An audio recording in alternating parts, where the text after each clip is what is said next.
Hello साथियों, मैं doctor Rakesh Prajapati आप लोगों के बीच फिर से एक नए मुद्दे और नए तथ्य के साथ हूं। और पहले एक छोटी सी वीडियो है, 20-25 सेकंड की वीडियो है, जरा एक वीडियो देख लीजिए, फिर मैं अपनी बात रखूंगा। इस कमरे में दलित कितने हैं? देखिए, ये मजा देखिए। इस कमरे में ओबीसी कितने हैं? हाथ उठा के दिखा दीजिए, देखिए मजा। नहीं, वो आप कैमरामैन है भैया, आपकी बात नहीं कर रहा हूं मैं, इनकी बात कर रहा हूं। तो यह सवाल है, हिंदुस्तान के इंस्टीट्यूशंस में ओबीसी कितने, दलित कितने, आदिवासी कितने? यह सवाल हम पूछ रहे हैं। इंस्टीट्यूशंस के बारे में पूछ रहे हैं, धन के बारे में पूछ रहे हैं, एसेट्स के बारे में पूछ रहे हैं, और आबादी के बारे में पूछ रहे हैं। साथियों, आपने वीडियो देख ली होगी। उस वीडियो में आपने देखा कि किस तरीके से राहुल गांधी पूरे देश के, भारत के, जहां पर उनका मेन ऑफिस है और पूरी देश की सब मीडिया वहां पर बैठी हुई है, उस हाउस में लगभग 1000 से ज्यादा पत्रकार साथी बैठे हुए, 1000 से ज्यादा पत्रकार साथी। और राहुल गांधी जी जब पूछते हैं यहां कितने आदिवासी हैं, तो एक हाथ नहीं उठता है। कितने दलित हैं, एक हाथ नहीं उठता है। और कितने पिछड़े हैं, जिनकी संख्या 63% इस देश के अंदर है, तब भी एक भी हाथ नहीं उठता है। एक हाथ उठा, लेकिन राहुल गांधी की सोच देखिए, कितनी सोच बदल गई और कितना अच्छा सोच उनकी नजरिया हो गया है आज। उसके भी पीछे मैं आ जाऊंगा कि आखिर राहुल गांधी में ये परिवर्तन क्यों है, या राहुल गांधी जी अन्य गांधी परिवार की तरह क्यों हैं। क्योंकि कांग्रेस की बुराई मैं भी करता हूं लगातार, और कहता हूं कि कांग्रेस ने भी मनवाद को बढ़ाने का काम किया था, लेकिन वो फ्रंट फुट पर कभी नहीं खेले, बैक फुट पर खेलते थे। आज भारतीय जनता पार्टी मनवाद को फ्रंट फुट पर खेल रही है। तो पिछड़ा एक हाथ उठता है, वो भी कैमरामैन का, तो वो कह भी देते हैं, स्पष्ट भी कर देते हैं, तुम कैमरामैन हो, तुम्हारा कुछ वजूद नहीं है। क्योंकि माइक जो हाथ में होता है, प्रश्न जो पूछता है, और वो पूछता है कौन? पत्रकार। लेकिन वहां पत्रकार साथी एक पिछड़ा नहीं। सोचिए, देश के सबसे बड़ी पार्टी, सबसे पुरानी पार्टी कांग्रेस पार्टी का प्रमुख नेता प्रेस कॉन्फ्रेंस कर रहा है, उस प्रेस कॉन्फ्रेंस में हजारों की तादाद में पत्रकार साथी वहां बैठे हुए हैं। उस पूरे उसमें सदन में एक भी पिछड़ा नहीं, एक भी दलित नहीं, एक भी आदिवासी नहीं। हे पिछड़ो, हे दलितों, हे आदिवासियों, अभी भी नहीं जागे तो जाग नहीं पाओगे, ये समझ लीजिए। ये स्थिति केवल मीडिया हाउस की नहीं है, पहले भी मैं कह चुका हूं। पूरे देश के, भारत की मीडिया के अंदर एक भी मीडिया हाउस किसी दलित का नहीं, पिछड़े का नहीं, आदिवासी का नहीं है। तो आपको क्या मिलेगा? कौन देगा? क्योंकि एक कहावत है, अंधा बांटत रेवड़ी अपने अपने को दे। जब रेवड़ी बांटता है अंधा व्यक्ति भी, तो भी अपने अपने को देता है। यहां तो कोई अंधा नहीं।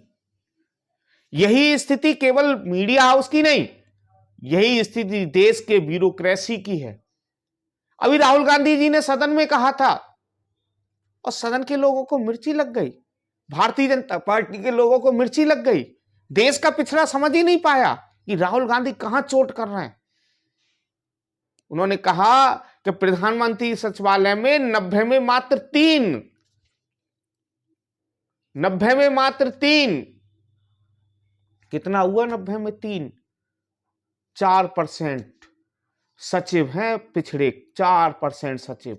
27% देश में मंडल कमीशन ने आरक्षण दिया है, और आबादी के हिसाब से 63% होना चाहिए, लेकिन मात्र 4%। तो उन्होंने कहा था कि इस देश के 100% पैसे का बंटवारा 5% पिछड़े लोग करते हैं, 5% पिछड़े लोग, और 95% कौन करते हैं ये आपको पता है। तो जब 95% कर रहे होंगे बंटवारा पैसे का अपना, तो अपने को ही देंगे, यानी नियम कानून जो भी बनाएंगे वो अपने के लिए बनाएंगे। दूसरी ओर जो 5% पिछड़े लोग हैं, अब वो बताइए 5% पहले तो, और फिर देश की जनसंख्या 63%, क्या देंगे?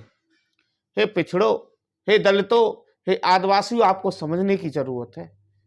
ये स्थिति प्रधानमंत्री के सचिवालय की है, यही स्थिति डिग्री कॉलेज में प्रोफेसर्स की है। क्या है? आंकड़े दिए थे 3-4% है वहां भी प्रोफेसर, 3-4%। यही देश के जितने भी जुडिशियल सिस्टम है, चाहे वो हाई कोर्ट हो चाहे सुप्रीम कोर्ट हो, सभी की स्थिति यही है। हर जगह 2-3% आपको मिलेंगे, उससे ज्यादा पिछड़े कहीं नहीं मिलेंगे, दलित कहीं नहीं मिलेंगे, आदिवासी कहीं नहीं मिलेंगे। वो एक राहुल गांधी जी ने जो लकीर खींची है, उस लकीर को समझना होगा। और ये अकस्मात नहीं, अकस्मात हुआ है, सोचिए। अब हो सकता है कि अगली बार को भेजे जाए मीडिया हाउस से 1-2 पत्रकार वहां पर पिछड़े दलित भेजे जाए, तो समझ लीजिएगा अगर भेजे जाए तो इसका मतलब प्रायोजित भेजे जाना है ही नहीं। पूरे मीडिया हाउस में, पूरी प्रेस मीडिया में, इलेक्ट्रॉनिक मीडिया में, आप भी देख लीजिए अपने शहरों में, नगरों में क्या स्थिति है। यही स्थिति देश के डीएम की है। देख लीजिए कितने डीएम है, देख लीजिए कितने एसएसपी हैं, आपको समझ में आ जाएगा। यही स्थिति देश की यूनिवर्सिटीज की है, जहां पर वाइस चांसलर, यूपी के अंदर अभी रिकॉर्ड आया था कि 23 यूनिवर्सिटी है, उस 23 में एक पिछड़ा है, केवल एक पिछड़ा।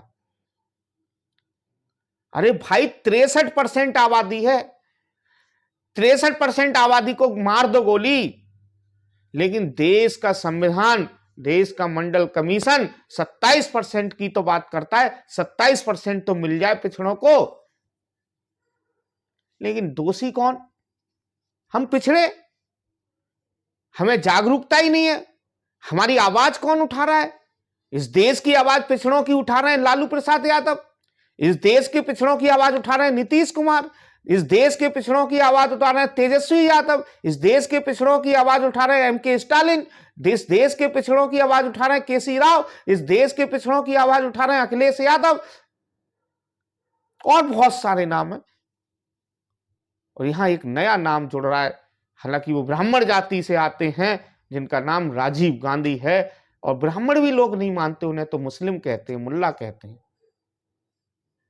इस देश के अंधभक्त लोग उसे मुस्लिम कहते हैं। लेकिन ये पिछड़ों, ये दलितों, ये आदिवासियों,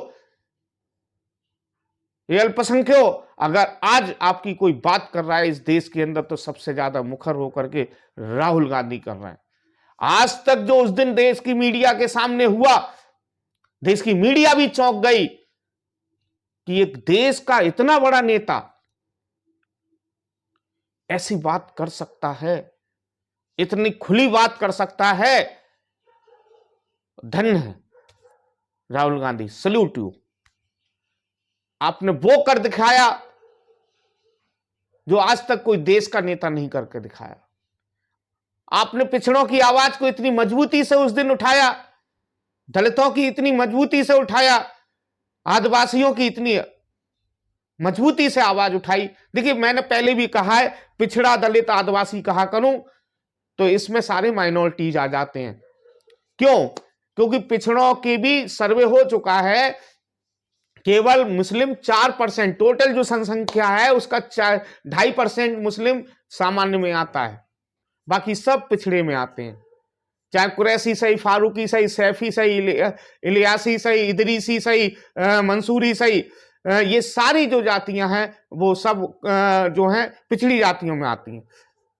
सिख की भी ज्यादातर जातियां पिछड़े में आती हैं, ईसाइयों की ज्यादातर जातियां जो है दलित में आती हैं, एससी में आती हैं, आदिवासियों में आती हैं। या तो जब भी मैं पिछड़े दलित आदिवासी की बात करता हूं तो उसमें सारे अल्पसंख्यक जुड़े होते हैं, मुस्लिम, सिख, ईसाई जुड़े हुए होते हैं।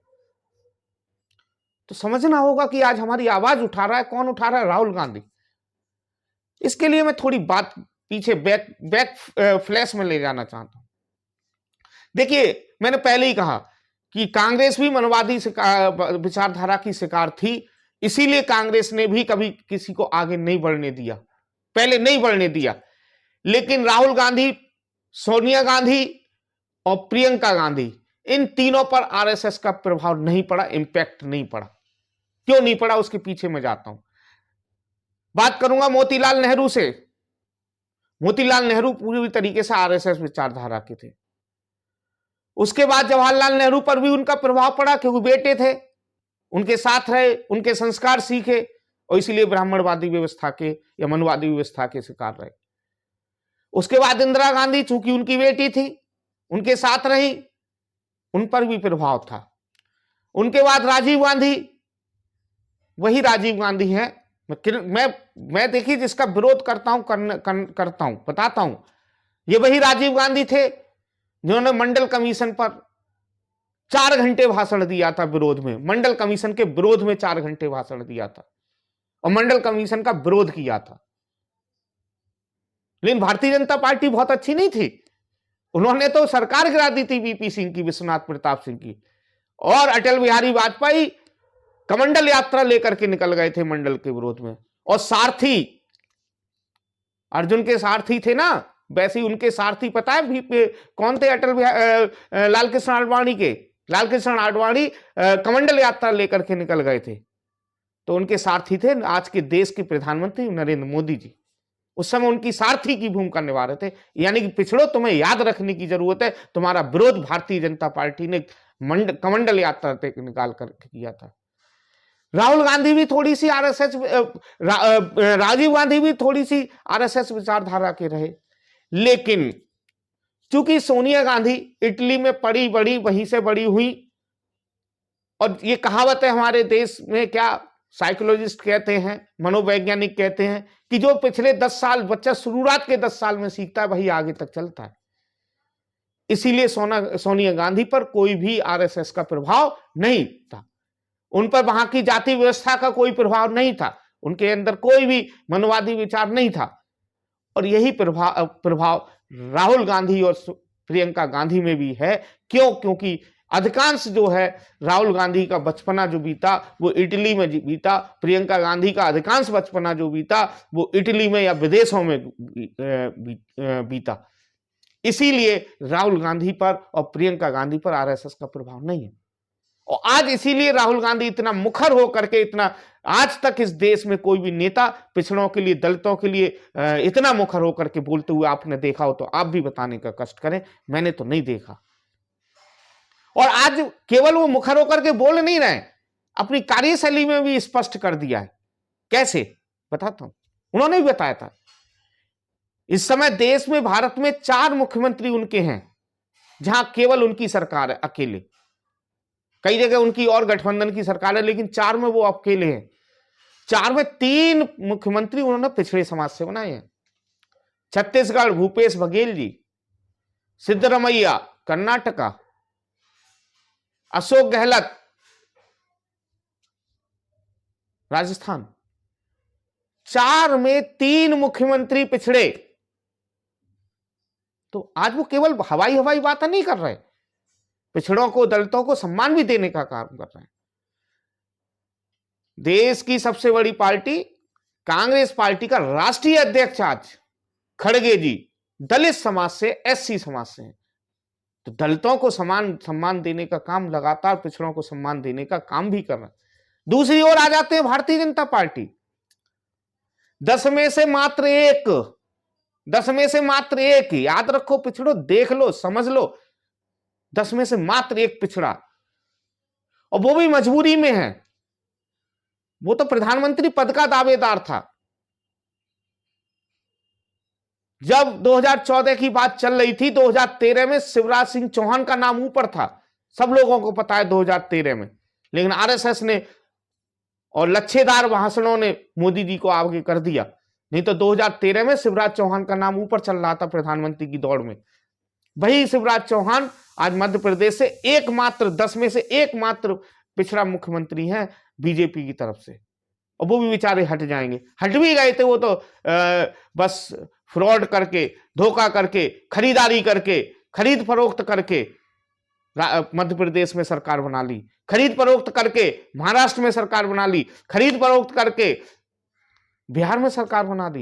एक विधायक पर सरकार बना ले जाते हैं खरीद फरोख्त करके। गोवा उदाहरण है, और भी कई उदाहरण है। एक विधायक पर 20-20 वाले, 18-18 विधायक वाले सरकार नहीं बना पाते, और एक विधायक वाली पार्टी सरकार बना ले जाती है। कहां का सामाजिक न्याय है? आज कांग्रेस केवल हवाई बातें नहीं कर रही है, और उस पर काम भी कर रही है। इसीलिए मैं आज कांग्रेस के काम को सराह भी रहा हूं, और जहां विरोध करने की बात है, जहां गलत बात कहने की बात है, कर भी रहा हूं। हां, मैं मानता हूं जो भूतकाल में हुआ, और कई बार मैंने कहा है, सुबह का भूला शाम को घर लौट आए तो उसे भूला नहीं कहते, कई बार कहा है मैंने। इसीलिए राहुल गांधी के बारे में भी बार बार यही कहता हूं कि पहले गलतियां कांग्रेस से हुई, लेकिन पुरानी गलतियों के आधार पर भविष्य में लगातार किसी को सजा देना भी गलत नहीं है, गलत काम है। आज कांग्रेस बदली हुई नजर आ रही है, और केवल मात्र बदली हुई नजर नहीं आ रही, बल्कि उस पर काम भी कर रही है। 4 में से 3 मुख्यमंत्री बना करके, और देश की अपनी पार्टी का राष्ट्रीय अध्यक्ष बना करके उन्होंने दिखा दिया कि दलितों और ओबीसी को किस तरीके से सम्मान देना है। और इतना त्यागी परिवार है। देखिए, सोनिया गांधी चाहती तो कौन रोक सकता था उन्हें प्रधानमंत्री बनने के से? कोई रोक सकता था? पूर्ण बहुमत से थी, कोई रोक सकता था? नहीं। लेकिन 2 बार मौके खोए। वो चाहती तो राहुल गांधी को भी प्रधानमंत्री बनवा सकती थी, लेकिन नहीं बनी, और उन्होंने मनमोहन सिंह को प्रधानमंत्री बनवाया। ये त्याग की भावना इस परिवार में रही। कौन जाने किस आरएसएस या भाजपा ने कौन सा नेता खोया। बेचारे इंदिरा गांधी मरी देश के लिए, राहुल गांधी मरे इस देश के लिए। बताइए, मरे नहीं मरे? साथियों, आज राहुल गांधी ने जो सामाजिक न्याय की यात्रा शुरू की है, उस न्याय की यात्रा में आप लोग भी साथ होइए, इंडिया गठबंधन को साथ आइए, क्योंकि जब तक ये साथ नहीं आएंगे, कांसी राम जी का सपना पूरा नहीं होगा। जिसकी इतनी संख्या भारी, उसकी इतनी हिस्सेदारी, वो सपना पूरा नहीं होगा। मरहूम माननीय नेताजी मुलायम सिंह यादव का समाजवाद पूरा नहीं होगा। अंबेडकर का वो भारत जो सभी को समानता का अधिकार देता है, आज इस देश की 95% पैसा देश के 5% लोगों पर है। 5% लोगों पर 95% पैसा है, और 95% लोगों पर 5% पूंजी है। ये कहां समाजवाद है? कहां समानता है? अंबेडकर जी का सपना पूरा नहीं होगा। ईवी रामास्वामी पेरियार का सपना पूरा नहीं होगा। ललई सिंह यादव का सपना पूरा नहीं होगा। रामस्वरूप वर्मा का सपना पूरा नहीं होगा। जगदेव सिंह कुशवाहा का सपना पूरा नहीं होगा। लालू प्रसाद यादव का सपना पूरा नहीं होगा। शरद यादव का सपना पूरा नहीं होगा। वीपी मंडल का सपना पूरा नहीं होगा। कर्पूरी ठाकुर का सपना पूरा नहीं होगा। बहुत सारे नाम हैं। अगर आप वास्तव में देशभक्त हैं और देश की बात करते हैं, राष्ट्र सर्वोपरि है, तो आपको इस सामाजिक न्याय की यात्रा में साथ होना होगा, और जो भी अच्छा कार्य कर रहा है उसका सपोर्ट करना होगा। वीडियो पसंद आई हो तो ज़्यादा से ज़्यादा लोगों तक शेयर करें। बहुत बहुत धन्यवाद, बहुत बहुत आभार।